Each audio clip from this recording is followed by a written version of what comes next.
Well, welcome everybody to our May Fair Districts, Fair Democracy, All Volunteer Huddle. Um, we have a full agenda as usual. We're going to I don't think it would be right not to mention Louisiana versus Calais because it's really a kind of an earthquake in our democracy. So we are going to mention that. And you can see the agenda here. We're going to go through all the things that Catherine just mentioned, and hope we have some time for some good questions. Um, and feel free to put some questions in the chat and or in the Q&A box, and we will do our best to answer them. And with that, I'll turn it back over to Catherine. Well, yes. So it was incredibly disheartening when the U.S. Supreme Court issued their decision in Louisiana v. Calais. Just really eviscerating Section 2 of the Voting Rights Act. When we think about discrimination, the attention is not the important part, it's the impact.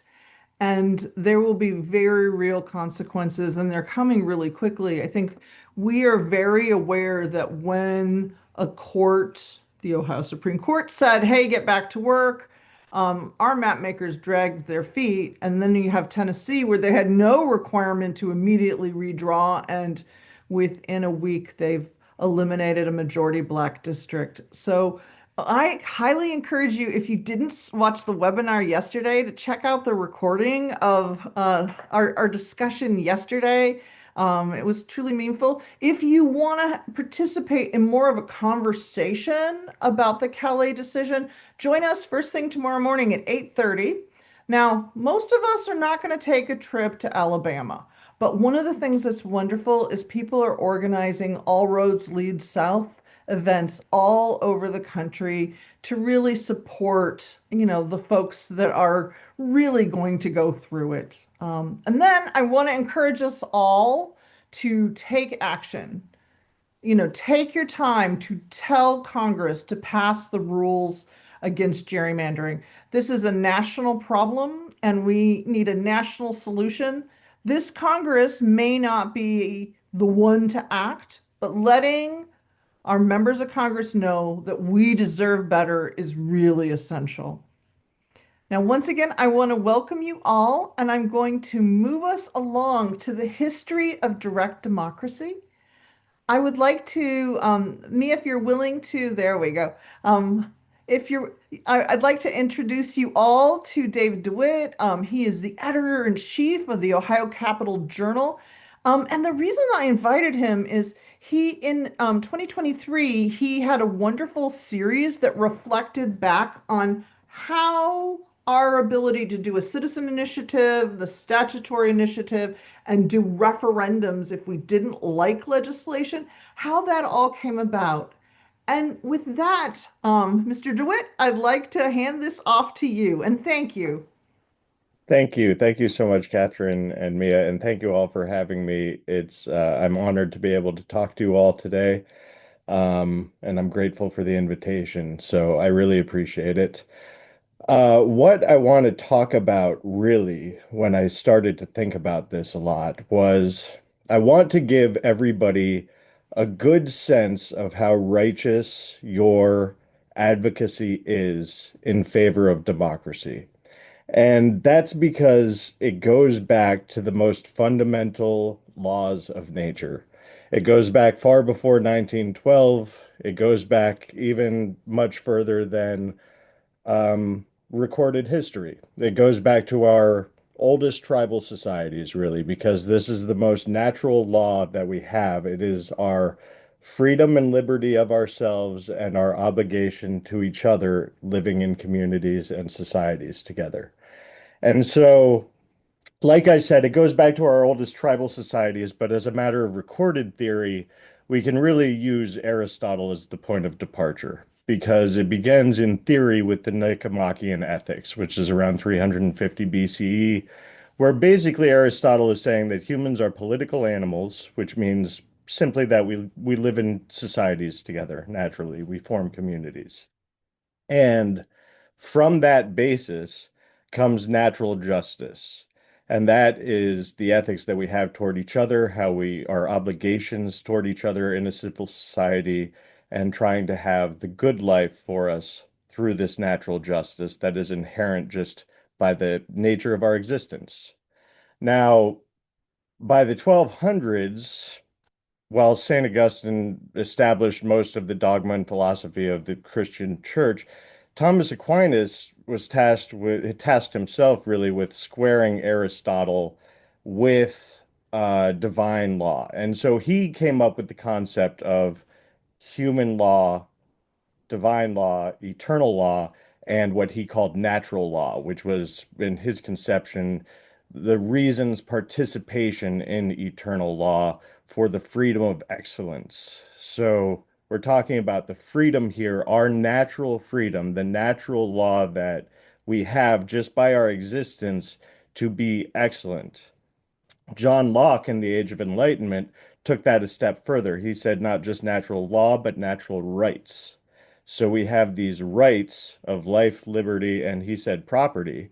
And in the second treatise of civil government, he said that this is our original state of nature, to have these natural rights. And we form social contracts with each other to protect our natural rights.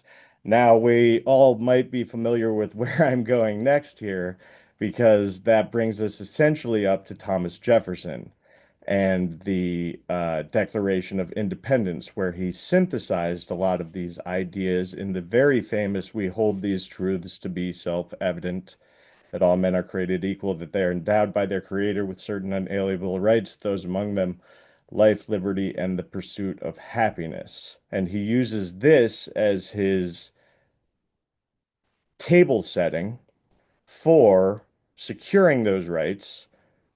We form governments, self-government, instituted among ourselves.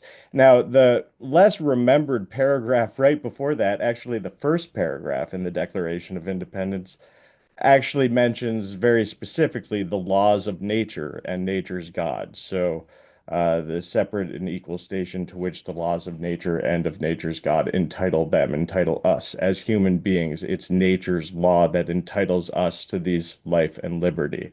Now, all of this is to say that these are was talking about, and that people in Ohio were talking about when we established direct democracy in 1912, that power is inherent in the people and government only exists at the consent of the governed. So that is the most fundamental point that we all need to remember when it comes to democracy. This is our natural birthright as human beings. This power is ours. It is not theirs to take. It is only ours to give, and only to give under our terms. So, just a little quick history of the Ohio Constitution before I get directly into the Teddy Roosevelt part. Our first Ohio Constitution came about in 1802 at the behest of President Jefferson, no less, before we got statehood. And that first Constitution gave nearly all of the power in the document to the General Assembly. It was a bicameral General Assembly, but the governor was 2-year terms and mostly a figurehead, had very little power. Some power over appointments, but that was about it. The General Assembly even appointed the Ohio Supreme Court justices. They appointed almost all judges. So, after nearly 5 decades of that, it was very clear that there was not enough power to the people. The people couldn't elect our own judges. We couldn't elect our own Supreme Court justices.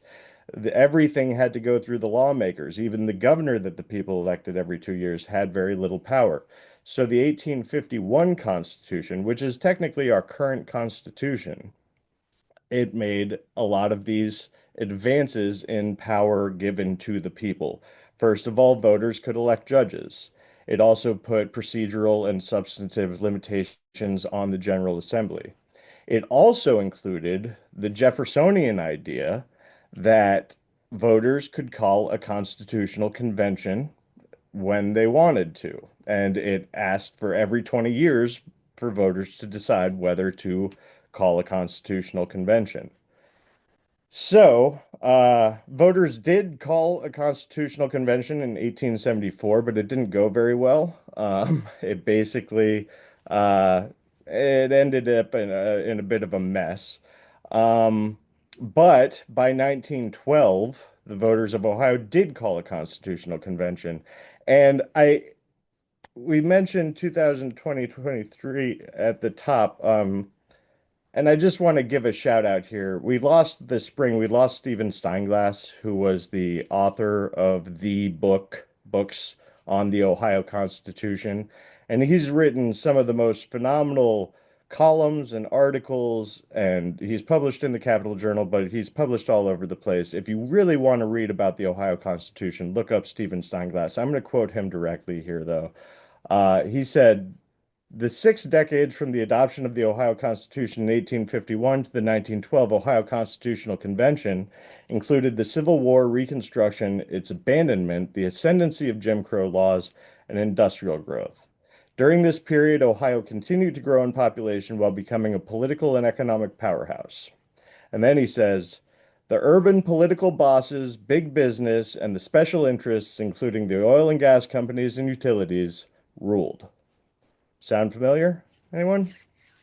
So, during this period, we also saw the emergence of the populist and progressive movements as blowback to this corruption, to the robber barons of the first Gilded Age, to the big business capture of government and the spoils system.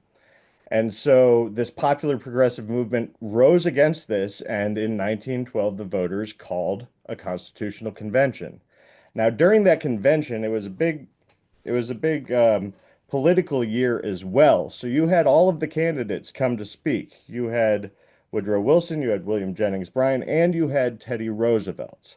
Now, I read all three speeches, and the Roosevelt and Jennings Bryan ones aren't that interesting. But Teddy Roosevelt's hair must have been on fire. It probably always was, seemingly, by the way that he talked, because what he brought to the convention floor was this full-throated, boisterous, unapologetic standing for exactly what we were talking about at the beginning, about natural law and all power inherent in the people. He even says, I believe in pure democracy. With Lincoln, he quotes Lincoln, so that brings us up to Lincoln now, too. I hold that this country with its institutions belongs to the people who inhabit it. Whenever they shall grow weary of this existing government, they can exercise their constitutional right of amending it. So he stated that he believes unless representative government does absolutely represent the people, it is not representative government at all. And that the people have the right to assert their power. Not, it doesn't, it's not all the time. It's not, the people should constantly be overriding and controlling everything. But when they're being abused, when they're being misrepresented, when their will is not being done, that is when it's time for the people to take back their natural power and their natural rights and to establish justice. And so he says that it's a false constitutionalism to try to manipulate the people into giving up their power. And he says that the initiative and referendum should be used responsibly and not to destroy representative government, but to correct it when it becomes misrepresentative. And I think one of the most interesting things here, seeing as my time's coming to an end, is to point out that he concludes his speech by talking about how a good constitution and good laws and having the right officials to administrate those laws, they're all necessary, but the prime requisite on his estimation is that the national character be there to support it. And so I think about how much he put into ethics and morality and character as the bulwark for this natural law. And so, when I see politicians and people running amok and abusing their power and misrepresenting the people and really, in my estimation, debasing themselves because they're not living in honesty, they're not living in truth, they're not living in light, they're living in manipulation and destruction. And that's a self-debasement more than anything else. I think of I think of how important character is. I think of all the people like you who are out there, thousands of people in Ohio doing things, thousands of different things every day to help other people. And that's what you have to remember. The people in power, they're always going to be jealous of the power inherent in the people, and they're always going to come after it. They've never stopped. But there are thousands of good-hearted people trying to do right by each other every day in Ohio, and that's what gives me hope. And so I think that we all just have to remember that this is our natural right. This comes to us by our birthright, and we have to jealously guard it. And I thank you all for the work that you do on behalf of direct democracy. Thank you. Well, thank you, David. And I really encourage people to check out these articles. We'll be sending a follow-ups. Also, we put kind of the links and the resources that you see in the slides into the chat if you can't wait. But you'll get a follow-up tomorrow, including a recording. And with that, I'm actually going to hand this over to Jennifer Parrish Taylor to talk about what about the attacks on direct democracy and what we can do. Thanks, Catherine. Again, my name is Jennifer Parrish Taylor. My pronouns are she and her. I'm the Policy and Legal Advocacy Director at the Ballot Initiative Strategy Center, and I live in Portland, Oregon. I want to apologize in advance. I'm going to be doing a lot of talking, but I think that's reflective, unfortunately, of the defensive posture we are in when it comes to defending direct democracy. So I want to start by grounding us. Next slide, thank you. Next slide. Thank you.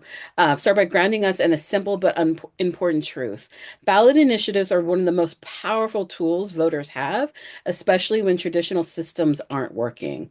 Across the country, we've seen voters use direct democracy to move policy forward when legislatures are unresponsive, gridlocked, or even actively opposed to public opinion. It's because ballot initiatives work, because they deliver real, concrete outcomes that they become a target. These attacks are happening across state houses, in courtrooms, and through administrative agencies. They reflect a broader pattern of democratic backsliding that aligns closely with rising authoritarianism across this country. And I want to be clear that when we use the term authoritarianism, we don't mean that democracy disappears overnight. In a competitive authoritarian system, the structure of democracy still exists. Elections still happen, and ballot initiatives still exist as well. But the rules are manipulated in ways that allow those in power to manage and control the outcomes. Excuse me. Next slide.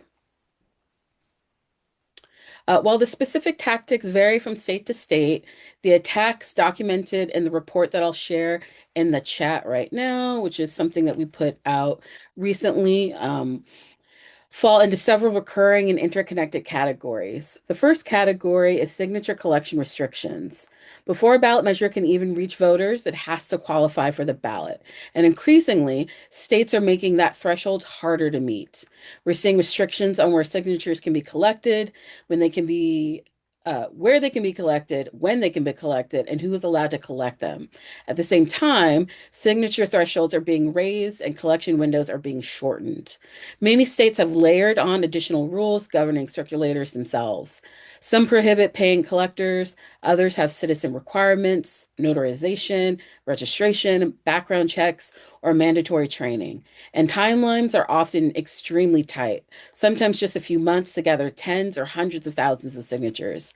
Taken together, these petition regulations transform signature gathering from a civic organizing activity into a bureaucratic obstacle course, making it harder and more expensive for everyday people to bring issues to the ballot.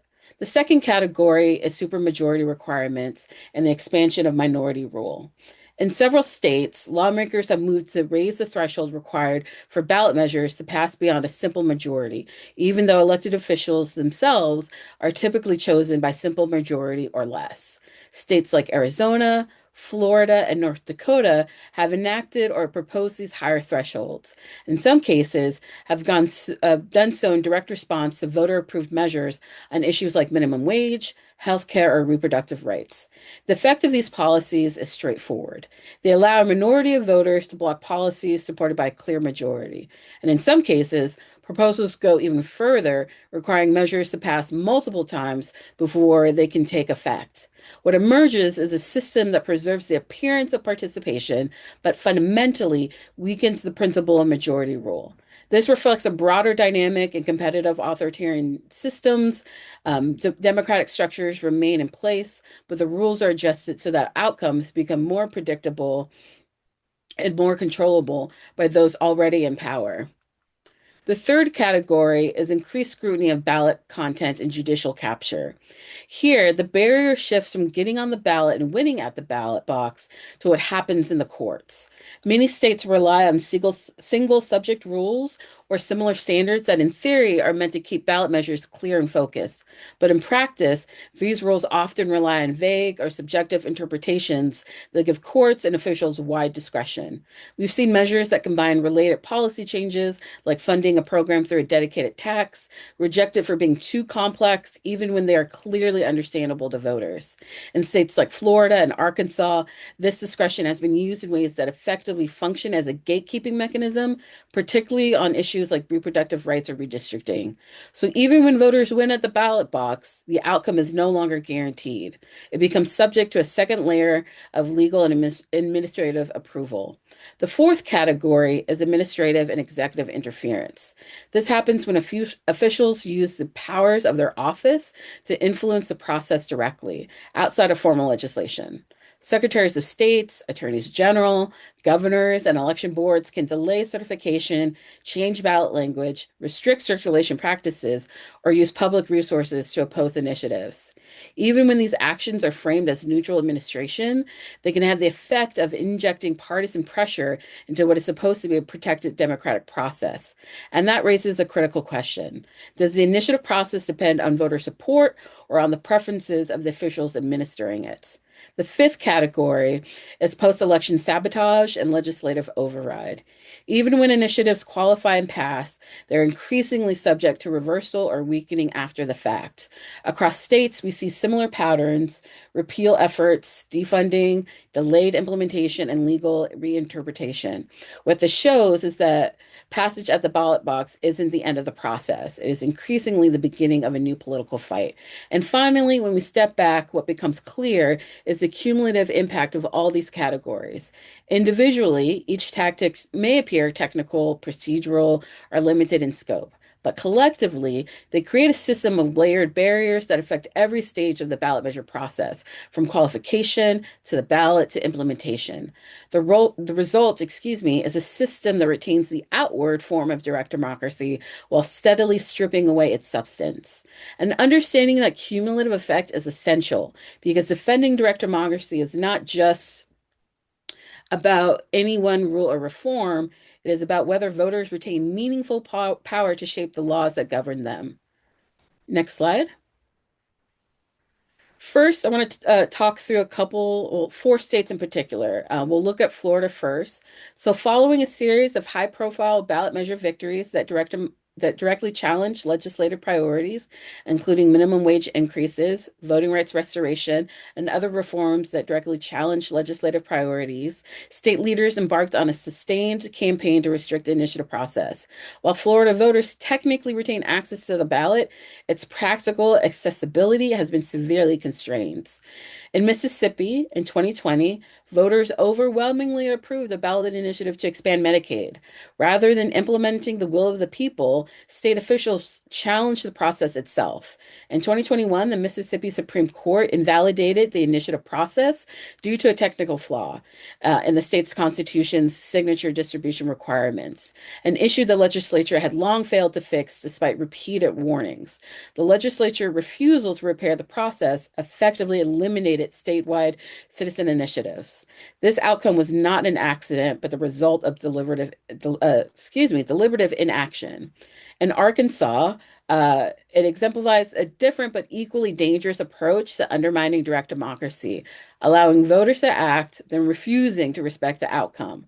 The effect is a system in which voter participation is permitted, but voter authority is conditional.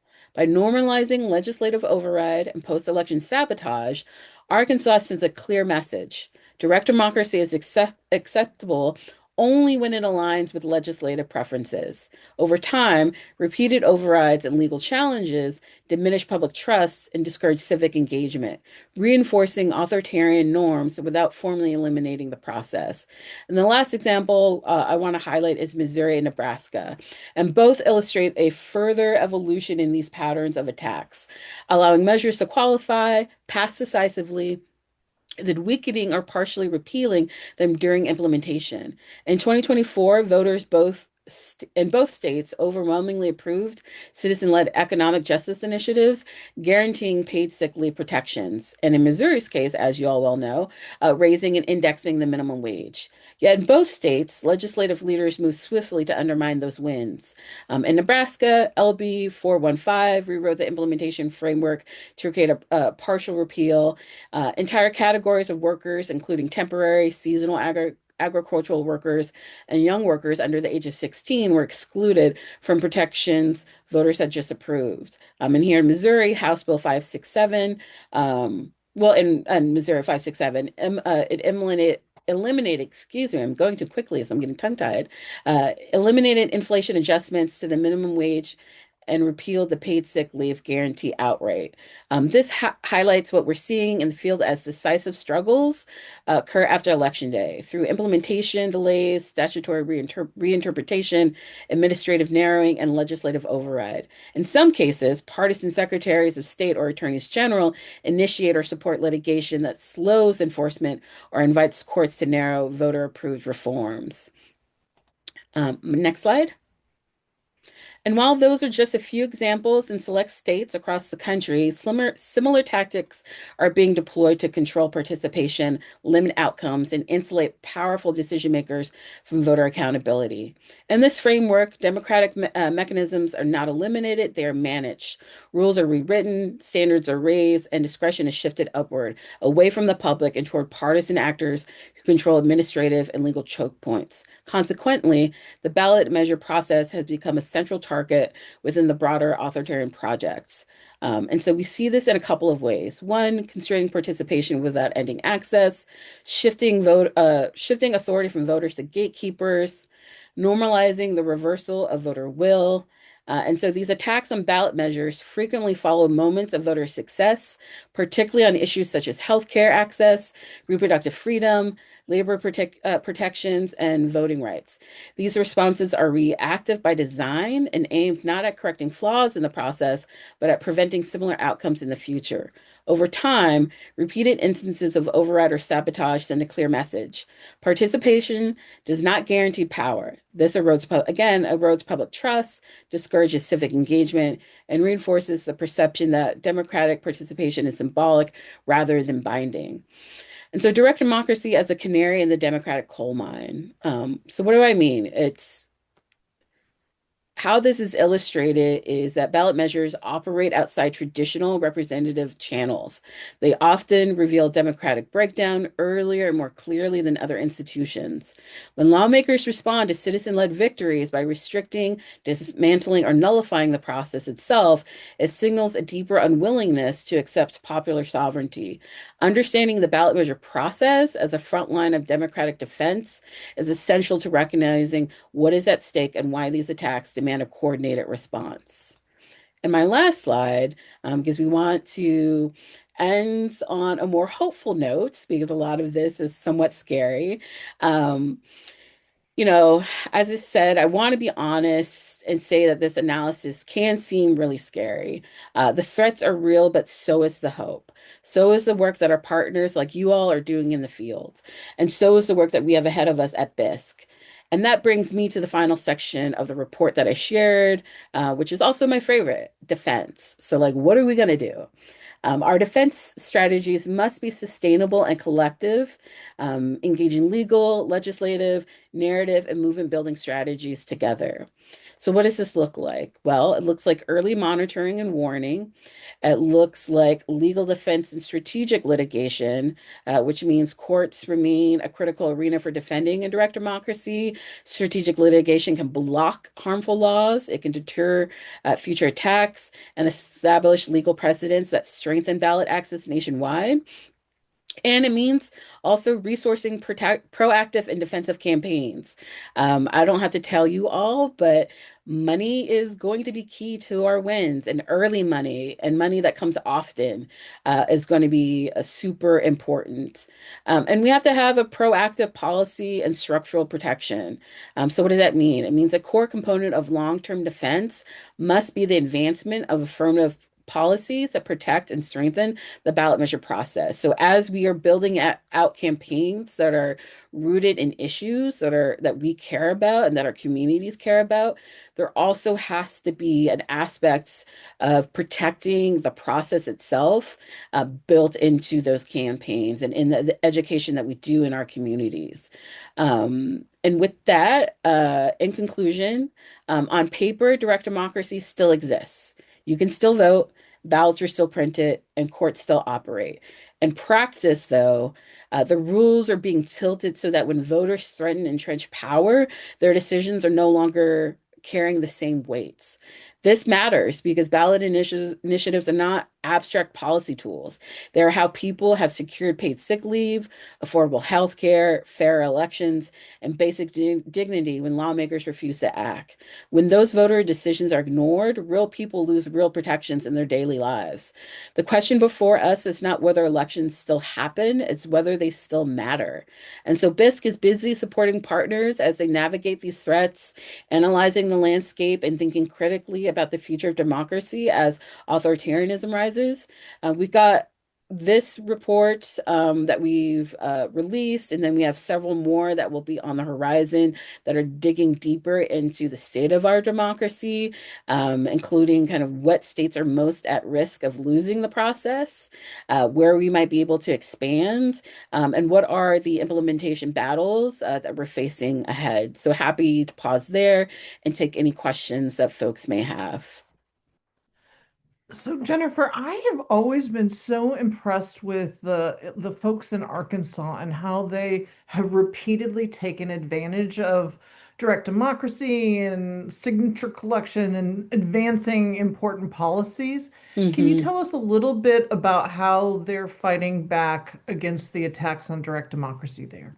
I mean, right now they are facing existential threat when it comes to direct democracy. And so they have engaged in a series of litigation and are winning on the merits, where in states like Florida, where they've engaged in litigation that has similar policy that is on the face of it actually quite outrageous and I would argue unconstitutional. The policies that the Arkansas legislature passed effectively made access to direct democracy almost impossible in terms of having language requirements and in terms of like how your ballot measure language is written, the geographic diversity that is required in terms of collecting signatures, etc. The voter threshold increases. And so I think they've been really effective legally in the arguments that they've made and have been able to strike down the worst portions of the policy that have passed. But also, I think they've been effective because many of the partners that are on the kind of vanguard of this litigation are steeply rooted in their communities. And so they've been really effective at building at coalitions that stay together over various issues. So it might be, abortion access, one campaign. Now they're working on education. And so those same people tend to carry over. And so those conversations and community then carry over. And folks are really doing that deep relational canvassing that is so important to moving like hearts and minds on these issues. One of the questions I also had to do with kind of local use of direct democracy. So here in Columbus, we had a win, which will change the way that there are responses to crisis situations where previously the police would show up and could possibly escalate it. Instead, there'll be healthcare workers, social workers Yeah. helping to guide that process. And that was something where people in Columbus collected a bunch of signatures and the voters just approved on May 5th. So one of the things I wondered about are more local, is this tactic being used more in local government and not as much with state?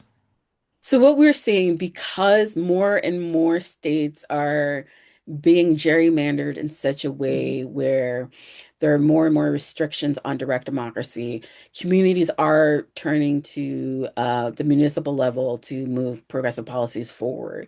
I think what we will come up against is this question of preemption.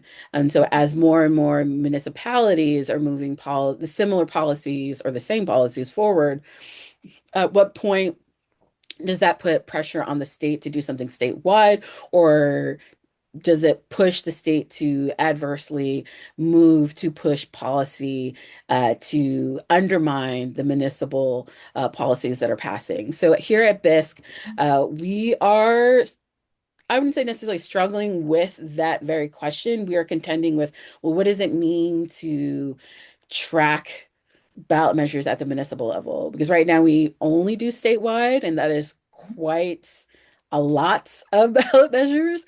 And, I can only imagine there will be, that many more when it comes to local government. And so, we're really thinking through, you know, how does that show up in our work? Because we recognize that we have to track it, and just really thinking through like how do we develop the processes to do that? How do we connect to the campaigns that are doing that work? And how do we get them connected to the tools that we've developed, rooted in, our own expertise, but also the expertise of the communities that we've been fortunate to work with. Well, Michael mentioned something that happened at the State House. Our state legislature essentially banned the ability to implement ranked choice voting. So, it's not quite as clear as a ban, but it essentially says, if local entities decide to implement it, they will not receive resources. It's just a way to Choke off that prohibit it option. without Yeah, prohibiting it. yeah. And so, one of the questions, that we've kind of had is like, can a local city do a ballot issue on ranked choice voting? Or does that still leave, this is Michael's question, does that still mean that the legislation supersedes it? I would have to look at the language of that piece of legislation, to see to what extent, if Mhm.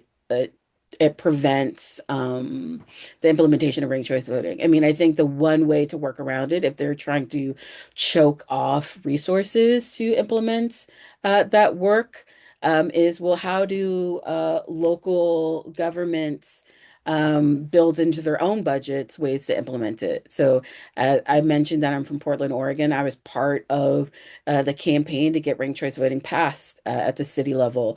We tried to get it passed at the state level, didn't quite make it. I think folks had some curiosities about ranked choice voting that weren't readily addressed when it came time to vote on the issue.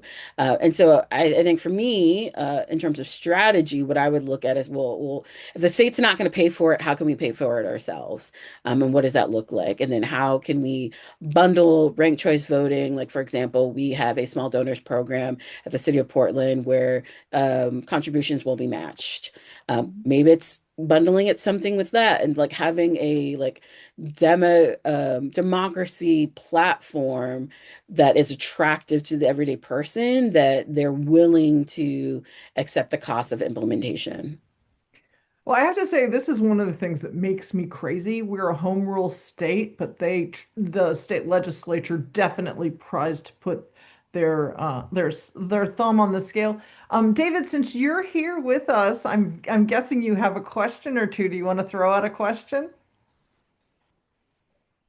Um, well, um, I guess the question that I wonder about is if the state, if the state can use all these levers of power, aside from the court system, which has also been politicized in Ohio, um, I guess that's my question, really. Like when it comes to the politicization of the court system, how much protection do you think that there is for the because I'm watching other state courts basically choose and pick things based on their politics, and it doesn't seem like there's fair play anymore. And so trust in the courts would erode from that. And Yeah. Ohio has openly politicized our courts, including our Ohio Supreme Court. So you take, for instance, well, you just see a lot of the writing on the wall Yeah. when it gets to the Ohio Supreme Court level. And I'm wondering if there's any long-term strategy aside from just winning those elections to combat the corruption of the courts and the politicization of the courts. I mean, I think that's it. I think it's before it gets to the courts, it's usually an attorney's general or a secretary of state bringing that piece of litigation.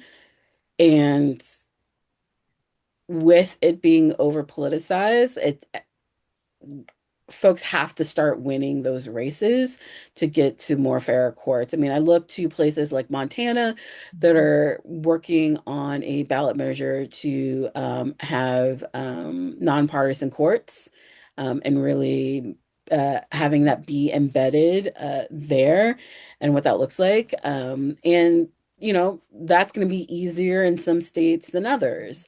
So I think it's, you have to take a holistic approach in terms of you got to look at how are you winning those races? Who are you putting up to win those races? How are you having the more kind of global conversation around the ecosystem of democracy and how all of these things feed into each other? And what are some upstream solutions that folks can come up with? And quite frankly, I think the everyday person with some education becomes outraged. And so, how do you activate those folks to show up and hold folks accountable and be loud in doing and asking for that accountability? Well, I don't know Uh, about you, but I'm ready to get loud. Absolutely. Bring shame Jennifer, I just back. wanted to say a great big thank you. And then the next portion of the program focuses on what we can do about ballot measures. What is it we can do so that the deck is not stacked so heavily against us? And with that, I'm actually going to hand it over to Laura Lucarelli. Mia, if you'd advance the slide. Thank you. Thank you so much for the invitation to join this important program tonight. I'm co-chair of Ohio Ballot Protection, and we are excited to get to know you if we haven't already talked to you yet. Next slide, please. So if you haven't heard of Ohio Ballot Protection, we were set in motion just a year ago, not even a year old. We were reflecting on the current state of gerrymandering and saying we've got to correct this problem. And conversation just kept going back to this should have been fixed in 2024 with issue 1. And how the heck did our power as people get manipulated by politicians? What is it about our process that allowed that to happen? And is there really no recourse? So we started off by talking to national groups, including Common Cause, League of Women Voters, ACLU, to find out if anybody was already kind of specializing in this space. And our goal is we want to clear a path for making sure that the people's voices are heard, especially with their own tools of bringing initiatives and referenda directly to the ballot. So to quote David from earlier, this power is ours and only to give on our terms. And there's a historical background to that. So thank you for laying that out today, David. So we have focused this kind of first phase of being to broaden our coalition and network. And we've been grateful for connections with a number of groups, including Common Cause, ACLU, more recently, the Libertarian Party of Ohio, Ohioans Against Extremism, are some of our newer coalition partners. We've also been invited by Red, Wine, and Blue to be part of their programming in the next couple of months. So the photo, by the way, on the screen is from our very first event. It was a hands-on event about gerrymandering, right as the last fiasco happened. So next slide, please. So currently, we have a three-part focus among our action teams. So the first is research. We're starting to record these mishaps along the way, obviously issue 1 being one of them.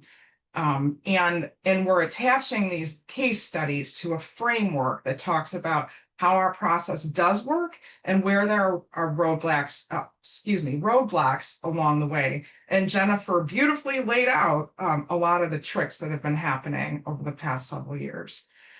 Second, education. We're making sure that the public understands they have this power and why they should use it. And one of the things we've introduced over the past couple of months is a podcast that I co-host with Pat Blackman, a former appellate judge, the first African-American woman appellate judge in Ohio. She's a joy to work with. But we've been using the podcast to interview initiatives, to understand people that bring initiatives or support initiatives, what that means to them. And we also interviewed most of the Secretary of State and Attorney General candidates, asking questions, because those are two key players, as we all know, in direct democracy. So putting them on the record, how would they support direct democracy? We're also doing a spotlight on the initiative to ban data centers. We got lucky because this was the first initiative that was like brand spanking new since we've launched, and they've agreed to give us some unique footage, some what's the word I'm looking for? Exclusive coverage. And we have a page that just kind of following them on the journey of how things are going. And actually today I'm going to try to put something in the chat here. Oops. Of course I can't do it quickly, but we have a tracker that we just launched today to talk about what is active for Ohio that could potentially make the ballot as early as November. And it also showcases where there have been some kind of maybe not smoothness along the way. You know, think of the group that's trying to end qualified immunity and all the issues they had with the Attorney General, those sorts of things. So the third box is listening. While we do these education programs to remind people they have this power and how we've been wronged, we also want to hear what people understand. And are you in agreement that action is needed? Is there interest? Is there outrage? Is it like, it is what it is? I'm hoping for some outrage. I want people standing next to me to work on some change. So all of this is collectively preparing us for considering bringing an initiative to better support the people's own process. So last slide, or second last slide, if you would go here. So we're ultimately hoping to enshrine in our Constitution better safeguards for people's power. And we have three broad goals. Again, we have not drafted anything yet. We're in a listening, we're in a learning state, but three things. Let's ensure that voters have accurate, unbiased summaries of ballot measures without the political spin. 2, remove unnecessary barriers to gathering petition signatures. It's already so hard that when I hear a politician say something like, it's actually so easy, we should make requirements from all 88 counties. Please never, please never. Anyway, but you know, there are so many requirements, and I'm betting most of the people on this phone have been involved in gathering signatures, and you know how extremely difficult it is. And third, let's prevent our politicians from interfering with the process in the future. Let's limit their power and gatekeeping abilities. There's a lack of clarity around the single subject requirement, as an example. That's something that, that the ballot board used to mess with the Ohio Equal Rights Amendment. Requires shorter reviews and potentially decision timeframes for appeals. Things are just getting sat on, which just kills the momentum. Revisit when the clock starts, maybe on referenda. These are just some of our ideas. I mean, again, we want to hear what other people think and we'll get behind. So this leads us to our last slide, which is, in short, if anything what we're saying resonates with you, we need you. There is no shortage of opportunity to help Ohio Ballot Protection. We talked about some of these action teams of outreach, marketing, and communication and research. But if you have a skill set or desire that doesn't neatly fit into something I've said, I am sure we can find a way to get you involved. We also invite you to attend education events. We run a monthly virtual town hall. The next one is on Monday, and there's a registration QR code in front of you that we present a deeper dive into the process, more on case studies, and then ask for people's thoughts on what they think is fair and where we are ripe for change. So are there any questions or comments? I'm happy to entertain. So I have a question, which really has to do with, okay, so are you envisioning a ballot campaign to change the nature of ballot campaigns? Yes, we are looking to safeguard our process, likely through an initiative process. And so like I'm so interested in like the kinds of conversations that you're having, but I noticed that Mia put her hand up. Looks like she has a question. Well, I just want to put in a pitch for when you get this, when you get it all figured out, and please let's just have the summary. That's all. Why does there even need to be a ballot board to rewrite the language and turn it upside down? Could we not just use the summary that's already been certified by the Attorney General? And we've collected 1,000 signatures, maybe multiple times, in order to have that summary be certified. That's just my 2 cents that I want included, please.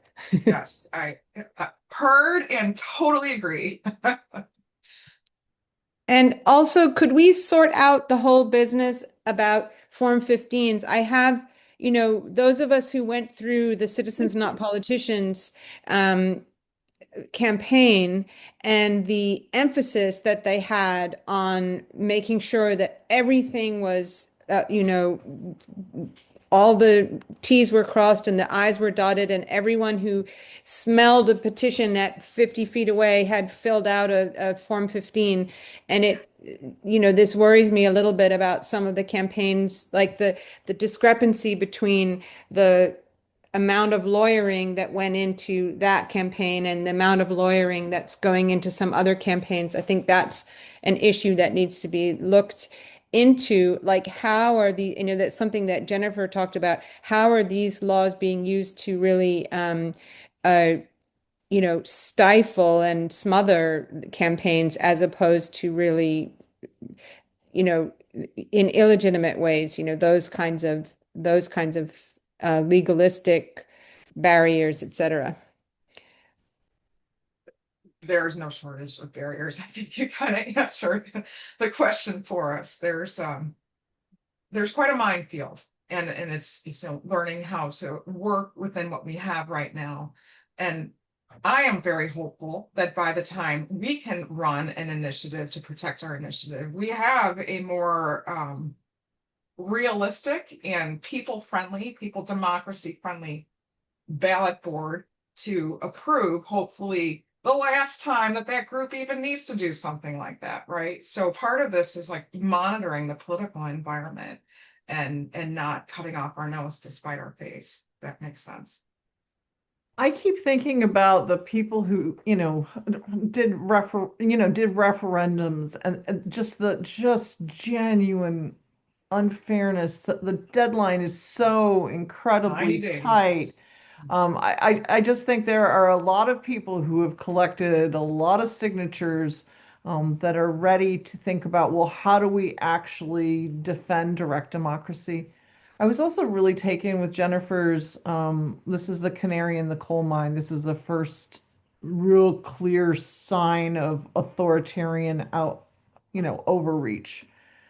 Um, and that this is something that we need to address now and quickly do the kinds of activities and engage in conversations. So we do have another question, ballot access in Ohio question tied to the third party comment and what to do. I'm not sure that I understand this question. I would say I need to just see the question to be able to answer It's it. in the Q&A. Mhm. I think that there are kind of one of the things that also happens for the third parties are they can be marginalized by all of the rules that have to do with getting enough signatures and all of that. And so I do think that one of the things is we're thinking about just how challenging it is to get something directly before voters. We could also be thinking about other ways that that folks are marginalized by that signature gathering process. And I'm also wondering if that question is related to, you know, third parties being not the Democrats, not the Republicans, but the fact that a libertarian has to work harder to get on the Mhm. ballot and then to stay as a, legitimate political party in Ohio, they have to get a certain amount of votes to, maintain. So there are more requirements for a uh, it's not non-supported, but something that hasn't already, qualified as an acknowledged party, they have to work a lot harder to get ballot access. So it's possible Mhm. that's what that person was referring to. All right. Well, we have come very close to the end of the program, and I just wondered if anybody had things that they wanted to add before we bid one another adieu. Jennifer, David, anything additional that you would like to add? Oh, I just want to thank you all for helping my reporters when they call you and responding to their questions and helping us get the stories out there to inform people. And just small plug, please share the Ohio Capital Journal with your friends and family so that they know about us too. We always want as many people to know about our work as possible. It's all free. So thank Thank you you And we very so are much much. huge again. fans of nonprofit media. So Yes, we will indeed. include, a link to the Ohio Capital Journal in our follow-up email so that you have that for sure. And then, no matter what, check out, David's recent article about how they're actually eyeing going back to make things more challenging. We fought them back in 2023 during the August special election, but they're back. And then I just want to let folks know that we'll have a huddle. The next huddle is on June 10th, and we are, we've expanded from just being about redistricting to focusing on also additional democracy issues. And this one is going to be about the lawsuit that the ACLU and the League of Women Voters have around Senate Bill 293, which was recently enacted. So that is going to be a very interesting session as well. So we encourage you to join us next month. And I think with that, Elizabeth, anything you wanted to add? Just grateful for everyone. It's been a dark week, and I'm happy to see everyone's faces and know that we are all in it together. And somebody said on the call about Calais last night that this is not a policy fight, it's a moral one, and no one is better suited to it than all of us. So I'm grateful to be in this fight with you. Thanks. A big thank indeed. you to everybody, and we'll see you in June. Thank you so much. Bye. Thank you. Bye-bye. Be well. Thank you, Laura. Thank you, David.